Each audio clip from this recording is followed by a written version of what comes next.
कल हमने आपको कहा था पितृपक्ष में 5 लोगों को भोजन करवाए जाते हैं। किसको किसको? पहला गाय, गौ माता को भोजन क्यों करवाया जाता? गौ माता के भोजन देने से सभी देवताओं को भोजन पहुंच जाता है। बोलो गौ माता की। दूसरा स्वान, स्वान यानी हाथी। खड़े हो जाओ भाई साहब, हाथी को बोलो ए खड़ा हो जा, खड़ा हो जा हाथी वालों, खड़ा हो। नक्कटा हाथी होता है। गजब के श्रोता मिले हमको। तो बताइए, हमने कहा स्वान माने, बोले हाथी, और होता है कुत्ता। बताइए, धन्य प्रभु तुम्हें। कहाँ के हो बेटा? हैं बिहार के? ज्यादा बोलने की जरूरत नहीं है। एक आदमी हमें बोला, बोले आपको नेता बहुत गाली देते हैं, आप नेताओं को गाली नहीं देते। हमने कहा कि ज्यादा मुंह खराब करने की जरूरत नहीं, नेता को नेता ही कह दो बस।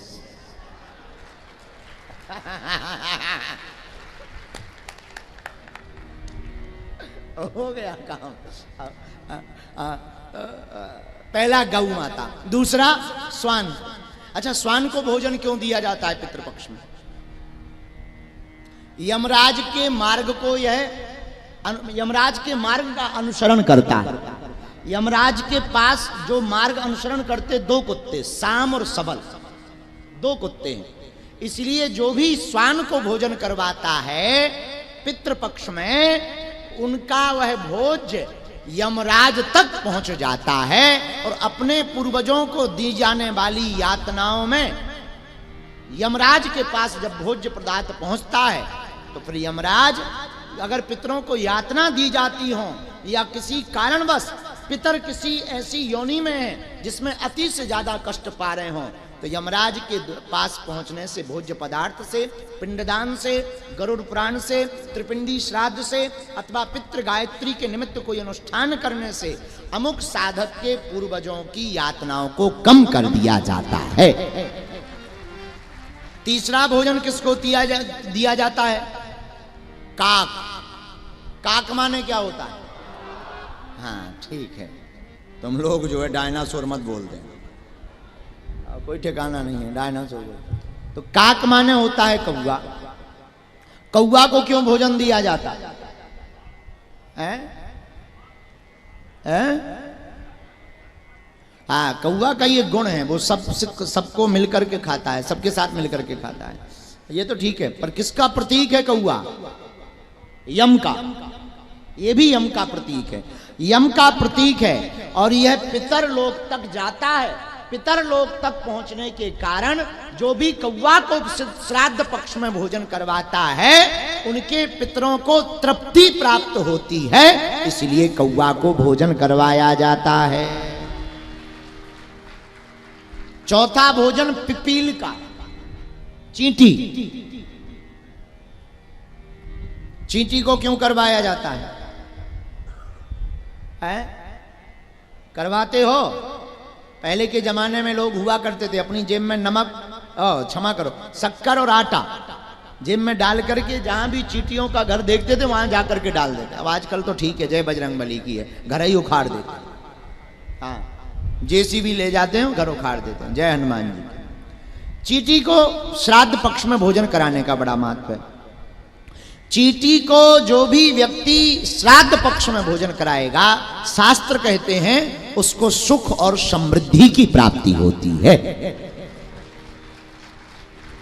5वां भोजन किसको कराया जाता है? अग्नि को। किसको कराया जाता है?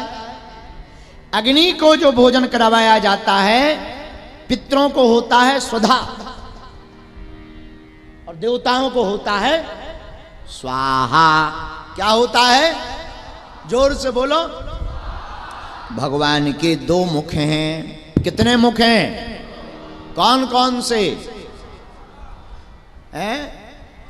नहीं, गड़बड़ मत बोलो। 2 मुख हैं, एक अग्निमुख, दूसरा ब्राह्मण मुख। ब्राह्मण मुख में होता है आहा, अग्नि मुख में होता है स्वाहा। अच्छा, भगवान से पूछा गया आपको कौन सा मुख ज्यादा प्रिय है? भगवान बोले भैया, जब घी से लपलपाता हुआ मालपुआ भूदेव के मुख में जाते हुए पेट में जाता है और पेट में हाथ फेर करके जब ब्राह्मण देवता कहते आहा, भगवान कहते हमें भैया बहुत मजा आ जाता। ये भगवान को ब्राह्मणोस मुखमासीत बाहु है? हम नहीं कह रहे, वेद कह रहा। भगवान के दो मुख हैं, ब्राह्मणोस मुख, ब्राह्मण का मुख, भगवान का मुख। अच्छा, लेकिन हाँ एक बड़ी गड़बड़ है। ब्राह्मण का मुख भगवान का मुख है, पर ब्राह्मण के मुंह से लार टपकने वाली तुम गंगा जी मत समझ लेना कि अस्थि विसर्जन कर दो। हाँ, ऐसे भी कई लोग कुतर्क कर देते हैं। एक जने बोले हमारे घर पे एक महात्मा आए, हमने कहा कि महाराज आपकी ये लार टपक रही है। बोले लार नहीं है, गंगा है, गंगा। वो गए तो अपने पिताजी की अस्थियां लेके मुंह में भर दी। आओ, बोले महाराज कई दिन हो गए थे, हमें विसर्जित करना था, गंगा जी हम जा नहीं पाए, बड़ी कृपा भाई तुम्हारे मुंह में ही जब गंगा है तो ही डाल दो। बोलो जय सिया राम। हाँ, ऐसी भूल मत करना। भगवान के दो मुख हैं, एक अग्नि मुख, दूसरा ब्राह्मण मुख। ब्राह्मण मुख में आहा, अग्नि मुख में स्वाहा। जो भी ब्राह्मण मुख और अग्नि मुख में इन श्राद्ध पक्ष में भगवान को भोजन पवाता है, ठाकुर जी बड़े प्रसन्न हो करके उस साधक को खूब खूब आशीर्वाद देते हैं। इसीलिए श्राद्ध पक्ष में ब्राह्मण भोज का महत्व। अच्छा, इसका मतलब ये नहीं कि तुम खूब खबाओ, जितनी क्षमता है उतनी। दान सामर्थ्यता अनुसार करना चाहिए, जितनी क्षमता हो उतना ही दान देना चाहिए। सामर्थ्यता से ज्यादा दिया हुआ दान, अच्छा ऐसे समझो। एक बात बताओ, तुम ही बताओ, बुरा ना मानना, पहले तुमने दान दिया कि पहले तुम्हें मिला है? पहले मिला है कि पहले तुमने दान दिया? जब पहले तुम्हें मिला फिर ही तो तुमने दान दिया। क्या खाक दिया? पहले तुम्हें मिला है फिर तुमने दिया है, और मिले का ही तो दिया है, अपना क्या तुमने खाक दिया है? इसीलिए दान, अच्छा हम इसका मतलब ये नहीं कि तुम दान दो, लेकिन पहले हम लोगों को मिला है तभी तो हम बांट रहे हैं। तीर्थ के तीन महत्व हैं, महिमा को जान, स्नान और दान। तीर्थ में जाते ही तीन चीजें ध्यान रखो। कौन कौन सी? पहली, वहां की महिमा को जानो, इसके बाद स्नान करो, इसके बाद दान करो। महिमा को जानने से मन शुद्ध होता है, स्नान करने से तन शुद्ध होता है, और दान करने से धन की शुद्धि होती है। इसलिए पितृपक्ष में 5 लोगों को भोजन कराने का बड़ा फल है। बोलो गौ माता की, गौ माता की जय हो, बागेश्वर धाम की जय हो। अब एक बात और, किसी को पितृदोष लग गया हो, उसके उपाय क्या क्या हैं? त्रिपिंडी श्राद्ध, पितृ गायत्री, तीर्थालयों में दान, दीनहीन को भोजन, भूखे को भोजन, प्यासे को पानी, गरुड़ पुराण का पाठ, श्रीमद् भागवत कथा का मूल पारायण। सामर्थ्यता नहीं है तो घर पर ही श्राद्ध पक्ष में श्रद्धा उत्पन्न करके अपने पितरों को जल चढ़ाना।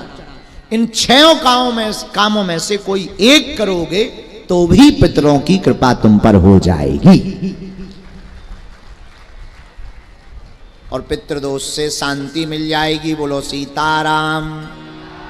जोर से बोलो, और जोर से बोलो।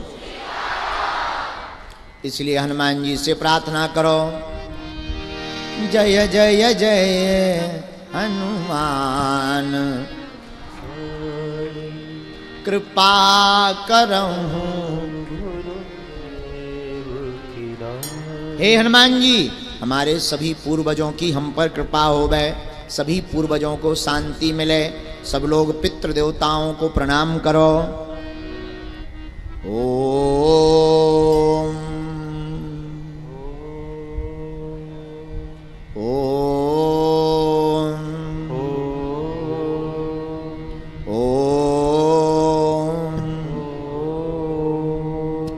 मनी मन अपने पूर्वजों को, पितृजनों को, भूले बिसरे पितृजनों को प्रणाम करो, उनसे प्रार्थना करो।